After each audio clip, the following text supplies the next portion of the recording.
Welcome to the show, Sports and Hip Hop with DJ Mad Max. As you all know, we have the one and only Azjah, the Prince of Compton, is in the building. How's your day going? Pretty good, man. I'm out here enjoying this Enjoying the new album as well? Yeah, I'm out here just got together with my family. We've been listening to the tape together, just enjoying family time. Because I spent the whole time working on this project, so it's finally out. How you feeling about it? It's making some noise. I love it. I feel like I've been getting a lot of good feedback, and also I feel like it's my best project production wise, and my vocals, So I'm really loving it right now. Usually I get over a project fast, but I've been sticking to this one. For this project, who did you choose to produce this album for you? I got Lil Ronnie on there. I have Happy. We got Coldway on there. I actually got I forgot his name. He produced the Young Blue Your Mind Still record. I got him on there. Who else? We got we went to the hit makers for this. Yeah.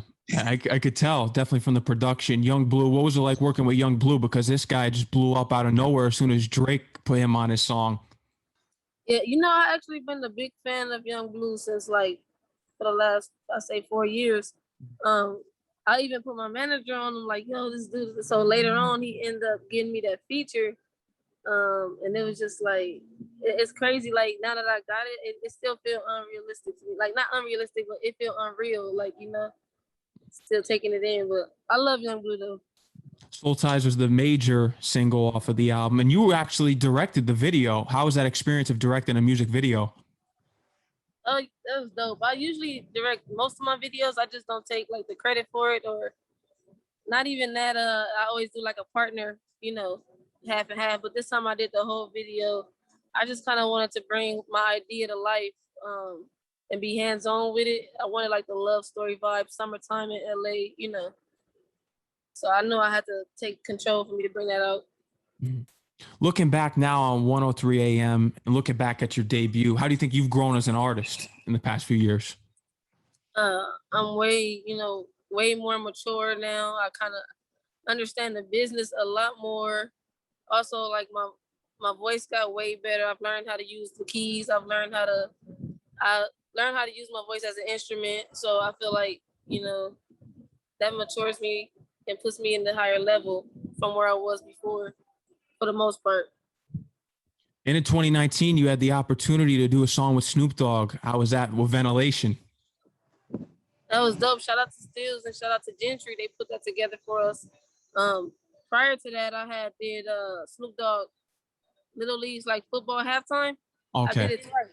So I actually linked up with him twice before that. And then we did the record. We were supposed to shoot a video. We never got to it, but we were supposed to shoot a video. He ended up going on tour. So you think you would be collaborating with Snoop again? Of course, it's mandatory. I need him on my tape for sure. Maybe the deluxe. The deluxe. Oh, so you're already working on a deluxe, perhaps? Yeah, you're actually the first person I'll tell that to. I'm really working on deluxe right now. Oh, that's fun. I think I'm gonna go in, probably with some features with this one. You think Drake's gonna be on here? Who? Drake. You gotta get Drake on. I wish. Hey, if you could give me Drake, I'd bring you a plaque, man. I'd bring you a plaque. But I wish. Oh, how about MC Eiht? MC Eiht. I'm actually meet MC Eiht. I got a show with him in October. Oh yeah. Welcome to the West Festival. That's a legend. So I'm gonna see him. We on the same lineup. That's a line. That sounds like a lineup right there, but that's a legend. 100%. Thanks. Now, how did you get the phrase Princess of Compton? Well, where I grew up, they was already calling me the Princess of the Arms. Shout out to my homeboy Jigga. He was calling me Princess of the Arms, and we kind of make it like a whole city thing for the simple fact that I started, going outside of the arms, being bigger outside of the gate. So, the whole city know me. So, I just took it and ran with it, and I feel like I got a big family. My family is well known, so it's we got that royalty thing going on. I don't want to sound, but I'm just using that as a catchphrase. But it's we got, you got a popular family and you that one girl, Mm-hmm. So I just took it and ran with it for that. We look back at the movie Straight Outta Compton. Did you see that in the movies by any chance? Because you probably saw it after 100% if you didn't see it in the movies. I saw it in the You movies. saw it in the movies. I was supposed to be in it. Oh, you were supposed to. Who were you supposed to play? I was just supposed to be a part of the band on stage. It was like a concert scene they did. I think they did 2 concert scenes, and I was supposed to be in the band on the stage and just some extras, you know, just moving around. I wasn't even doing music at the time, really. Is acting something that you want to get into on the side besides your music? Definitely. I think I got a huge love for like directing because all I do is watch movies. Even when I'm in the studio, I like to have a movie on. So I definitely want to get into that world. I want to experience, you know, like being someone else for a day. You know, I look at it as like if you can act, you got superpowers. What kind of movie do you have to have on in the studio, and what movie do you want to be in as an actress? I want to be in one of the Fridays. I love to have TV shows on, like One-on-One, you know, the old shows, the Parkers, and I watch Different Worlds a lot. But for movies, I would say Straight Outta Compton is one of my favorite movies. I'm not even gonna cap. And The Temptations. The Temptations, that's a good one. My Temptations probably about 200 times. How did you feel about all the bandwagon NWA fans once Straight Outta Compton came out? Because I was someone that was listening to NWA way before the movie came out. I feel like it's a 50-50 thing because you got people that get introduced, you know, late. The movie might introduce them to NWA. I seen everybody wearing their NWA outfits, the Compton hats. That was the only thing though. We was looking at everybody like, why you got a Compton hat on? You ain't from Compton. You see everybody in Beverly Hills at the movie theater with Compton hats. So other than that, I feel like, you know, a lot of people just got introduced to the real story behind NWA. Who's your favorite member of NWA? Ice Cube. Ice Cube. Oh, especially with and the my movies. favorite part was when he went to the label and just started busting shit. Oh yeah, when he had the bat. He had that edge to him, and he was smart. And I feel like, you know, he wrote most of the music. He was just like, he's what they needed, you know. So I love Ice Cube. I feel like Eazy-E was the character. He was the character. Definitely the character. Definitely the character. I just think Ice Cube was the engine, you know. So. You've worked with Snoop Dogg and plenty of others. Would you work with James Blunt? Because I know he's a huge inspiration to you. Of course, I would work with James Blunt. Actually, you just gave me an idea. I should get James Blunt on like some background vocals or a hook if I could. That's interesting because when I was younger, I listened to his Back to Bedlam album. How did you get introduced to James Blunt? Because I've never heard an artist say that they like James Blunt, especially a rapper. My uncle Adolf, he put me on the song "Goodbye, My Lover."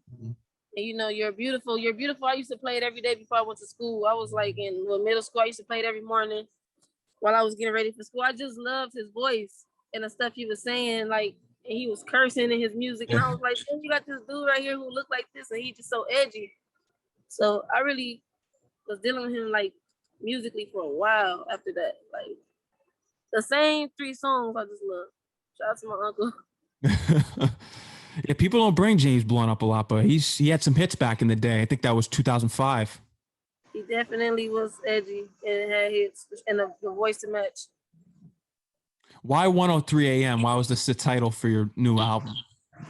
Well, basically for like the last 3 years or 2 years, I've been seeing 103 all the time. Even if it's PM or AM, I always see 103. So when I looked it up, it was actually an angel number that mean like greatness was coming your way, you know, stuff like that, or you will prosper. So October 3rd is when I actually got noticed by Joe Moses.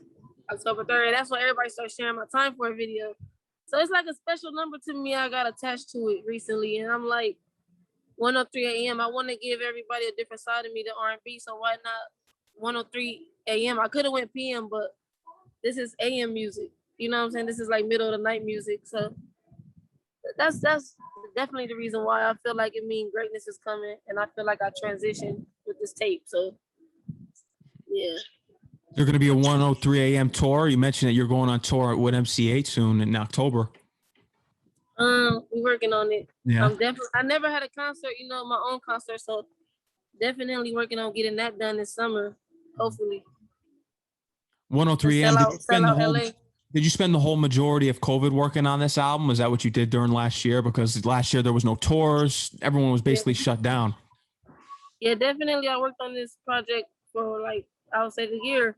I went and got some equipment for my room, and I put the studio in my crib, and also I would practice there, and then I go to the studio, and I was just laying down tracks. Like it's been months. I would go lay one track down. I'll probably record like 10 songs and keep one out of the 10. Just kept working, and I end up like finding stuff, like finding music. Like "Forgive Me," the outro. I Mhm. wasn't gonna put that on the tape. That wasn't there. I was gonna put another track I did in Atlanta, but I found that in my notes, and I was like, "Where's the producer?"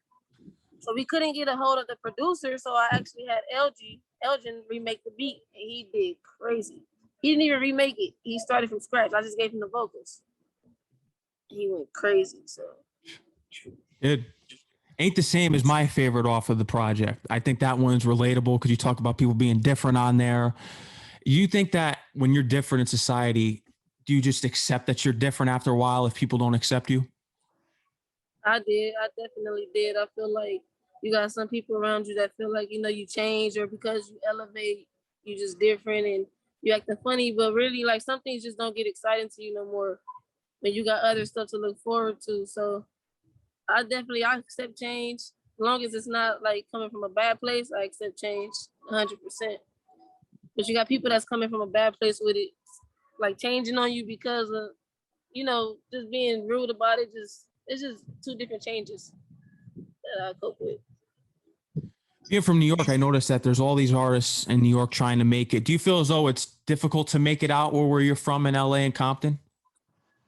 It's definitely, I think out of all the states, LA has it the hardest. I feel like, I know you hear this all the time. Other states, they uplift each other, and here it's really, we uplift, but sometimes it be fake, like it don't always be real, and it's not coming from a genuine place. So it's just not consistent, Mm. I would say. So I definitely feel like it's harder to make it out here because a lot of people don't take LA serious too, for whatever reason.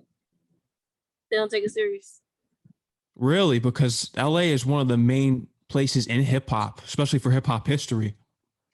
Yeah, well, you got some artists that branch off, and but I'm saying like inner city, underground, it's hard to get to that level. Once you get Yeah. there, of course you out. The talent speaking for itself, this and that. But I'm as far as like the support and to overcome being underground, it's really hard. How is it going on tour with Mozzy? It was There we go. my bad. Sorry, somebody Oh, it's called all me. good. No, it was great. I love Mozzy. He got some great energy. I met him at BET Awards probably like 2 years ago. Mm-hmm. Yeah, we're I met good. him at the BET Awards about 2 years ago, and from then it's been love. And he called me up, and I met Mozzy at the BET Awards, and from then it's been love. He asked me to do. I think I did 3 shows with him, and then I also did like 2 concerts with him separate from the tour. So it's always good work with Mozzy, the fella. Mm-hmm. Yeah, LA has some talent out there. Mozzy, you look through the list, and speaking of Nipsey Hussle, the late great Nipsey Hussle, you had the chance to meet him, but you didn't get to talk music with him.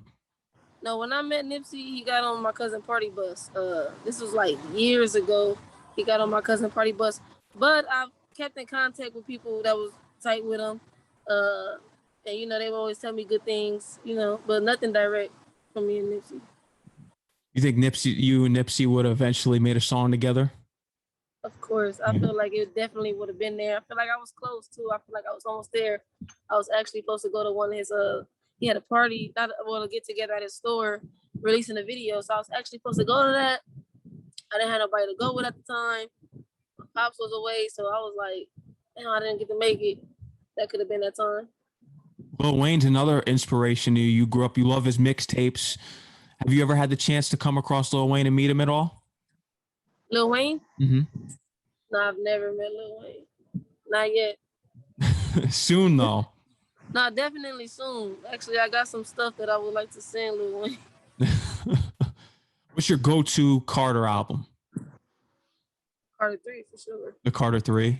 Yeah, definitely. That was like, cause my uncle was a huge fan of Lil Wayne, and I knew about him early on, like like his underground music tapes. But like when it come to him being a bigger artist, Carter 3 is to me the best one. Yeah, Carter 3, that's the one that people run to the most, even though I like the Carter 2. Carter 2 You is like fire. Carter 2? Mm-hmm. Yeah. I like Carter 3, but I love his underground stuff. He had this song, Something You Forgot. He was dedicated, I think, to Nivea. And Yeah. that's when I fell in love with Wayne at that time. Tell me about putting Rock Solid Entertainment together with your father, because he's the CEO. Yeah, we both CEO 50-50. So I own it and he own it. Well, my dad's name is Rock. So, and a lot of people, we got a lot of friends and family that known us to be solid. So it just came natural.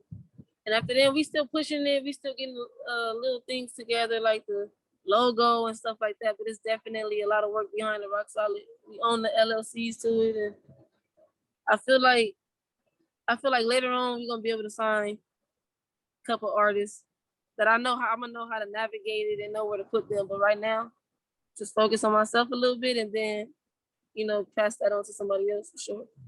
Who are some artists that you're looking to sign, or who's some artists that are buzzing that you're really messing with out there in Compton? In Compton, I got a little cousin named Jorian, and he actually surprised me. He been rapping for about a while now, like 2 years. And the music was cool, but it just wasn't hitting like that yet. So he actually sent me something. They asked me to do a song with him. He sent me something, and I didn't pay attention for like 2 months because I was working on the tape. So then I finally was like, pull that up. We put it up, and it was like, I'm telling y'all, the song gonna come on. It's called Fake Love. It's one of the craziest songs I've heard coming from the city, from an underground artist for sure. Like, I can't wait for y'all to hear it. So y'all hopped on it, and he's one of the ones that I feel like would be big. Who else from Compton? I know this artist IMB Izzy, but I don't know if he's from Compton. I think he is, but I'm not sure if he's from Compton or LA. But he definitely one of the few talented people that I know personally that I feel like I could sign. The Game's got to do a song with you too. I think The Game should do a song with you.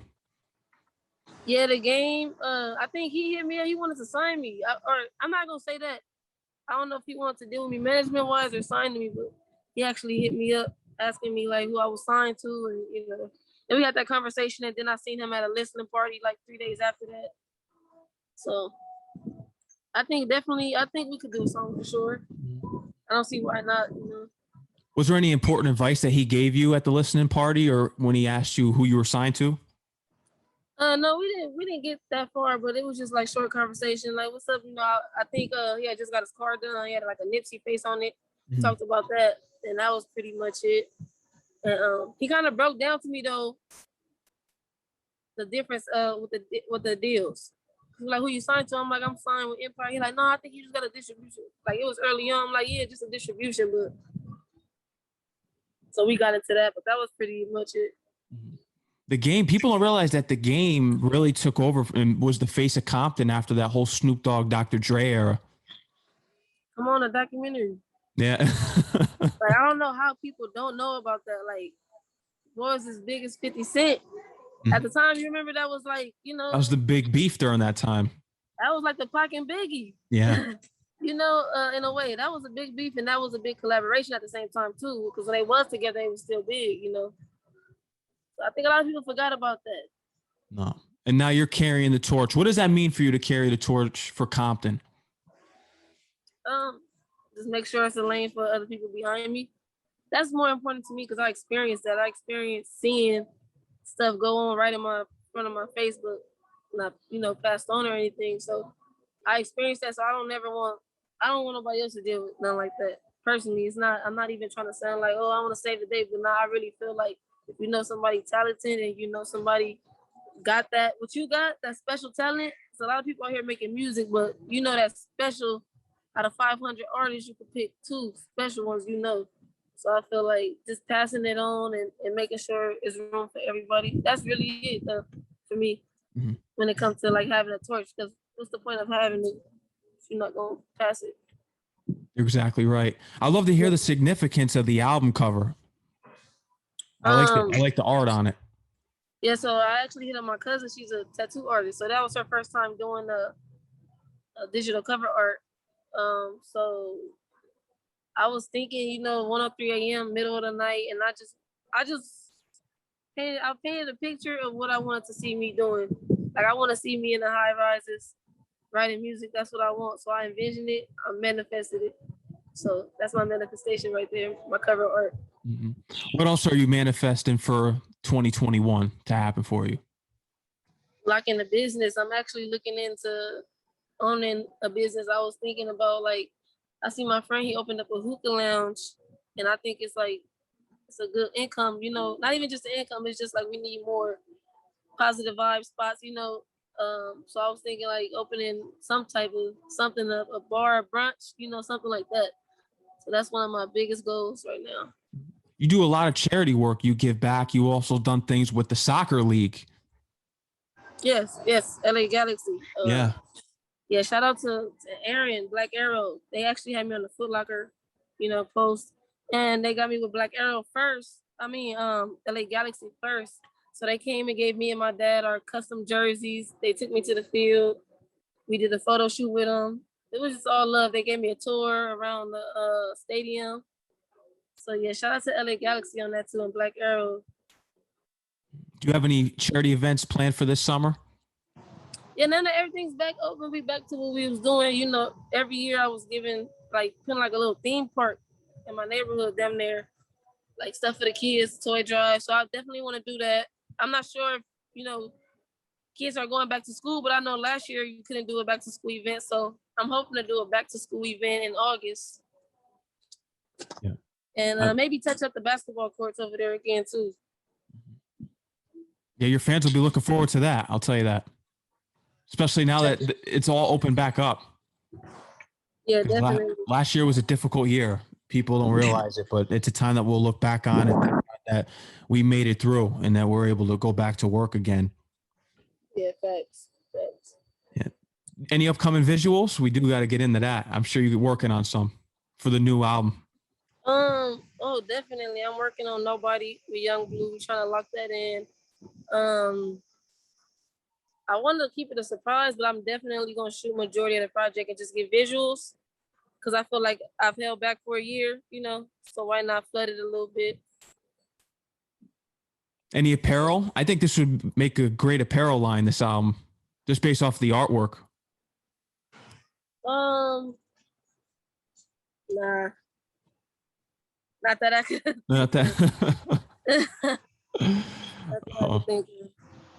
Is there anything else you'd love to let my audience know here, Azjah? Now's your time. Anything, any upcoming performances, anything?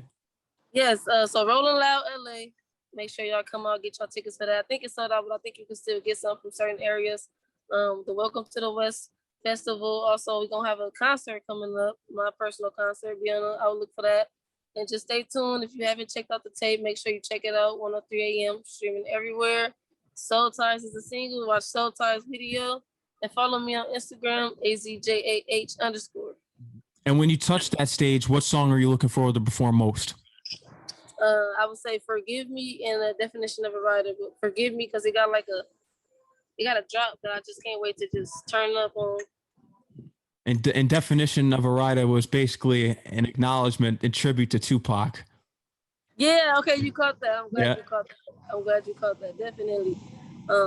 I was listening to, I actually got some other stuff in store that I want to dedicate to Tupac. I'm not gonna say too much, but I was just listening to his tape, and then his birthday was the next day.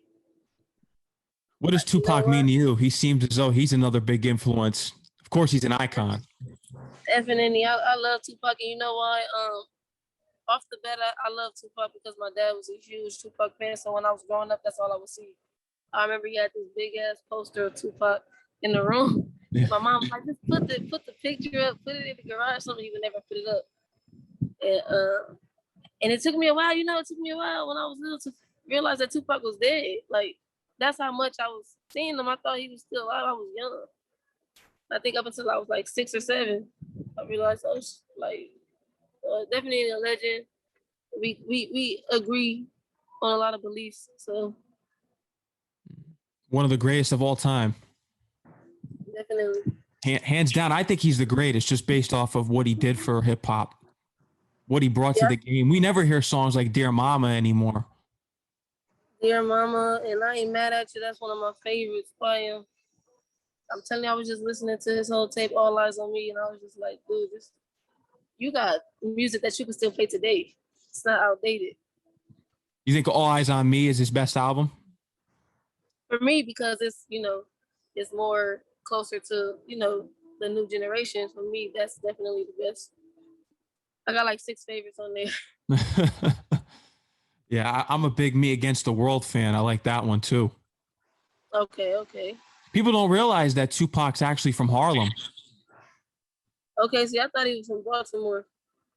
Yeah. Oh, he moved out there. That's the thing. People. Okay, so I know he moved around. Yeah, he moved around. He moved to Baltimore. He was born in Harlem, moved to Baltimore, and he eventually made his way out to LA. So, yeah, Oakland. He went to Oakland. Yeah, and he captures the LA spirit 100%. Right, because when I'm telling you, growing up, I thought he was alive, and I thought he was from LA. Yeah. Yeah, you would never know he was from Harlem, but. No, never. I never would have known. No. I just don't know. Azjah, I'm going to let you go. I want you to enjoy the rest of your night. I enjoyed the new project. It's in the rotation. 103M is available on all music platforms. Make sure you go download it. I want you to enjoy the rest of your day. And anytime you ever want to come on the show, you're always welcome. Keep doing your thing. You're doing a lot of great things. Okay, I appreciate y'all. See you soon, too. No doubt. Enjoy the rest of your day, like I said, and can't wait to see what you got in store. All right, definitely. When we in New York, maybe we can link up and, go over some things. Oh, for sure. No doubt. I have your contact information. I'll be thanking your management and everything. I appreciate you. Yeah.